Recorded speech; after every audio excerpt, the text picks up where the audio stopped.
Mesdames et messieurs, permettez-moi de partager avec vous quelques réflexions que m'inspire le rapport de la revue de la performance du portefeuille que je trouve très édifiant et de grande qualité. Comme vous le savez, ce rapport s'est nourri des contributions des coordinateurs de projets qui ont bien voulu répondre au questionnaire transmis par notre lettre circulaire du 28 décembre 2021 en vue de recueillir des informations utiles sur l'exécution des projets.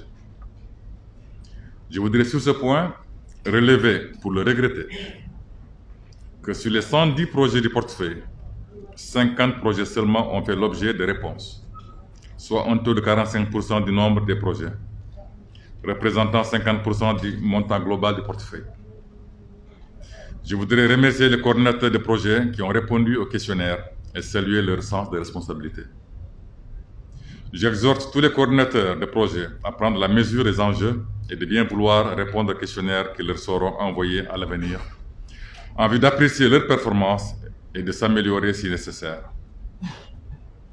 Comme le dit l'adage, si on ne peut reconnaître un échec, on ne peut pas le corriger.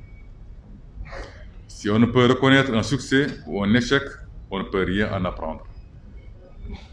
Je voudrais aussi souligner, pour m'en désoler, que plus de la moitié du portefeuille, soit 55%, est composé de projets problématiques, qui sont des projets connaissant des lenteurs dans leur exécution.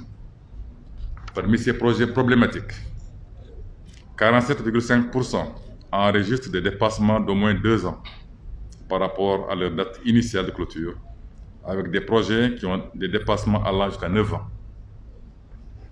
26,2% n'ont fait l'objet d'aucun décaissement, plus de 12 mois après la signature de leur convention de financement, avec des projets qui n'ont connu aucun décaissement plus de 6 ans après la signature de leur convention de financement. 18,1% enregistrent des taux de décaissement au-dessous de 50% en moins d'une année de leur date de clôture, avec des projets qui ont moins de 10% de décaissement en moins d'une année de leur date de clôture. Et 8,2% ont moins de 10% de taux de décaissement 2 ans après la signature de leur convention de financement, avec des projets qui ont moins de 10% de décaissement jusqu'à 6 ans après la signature de leur convention de financement.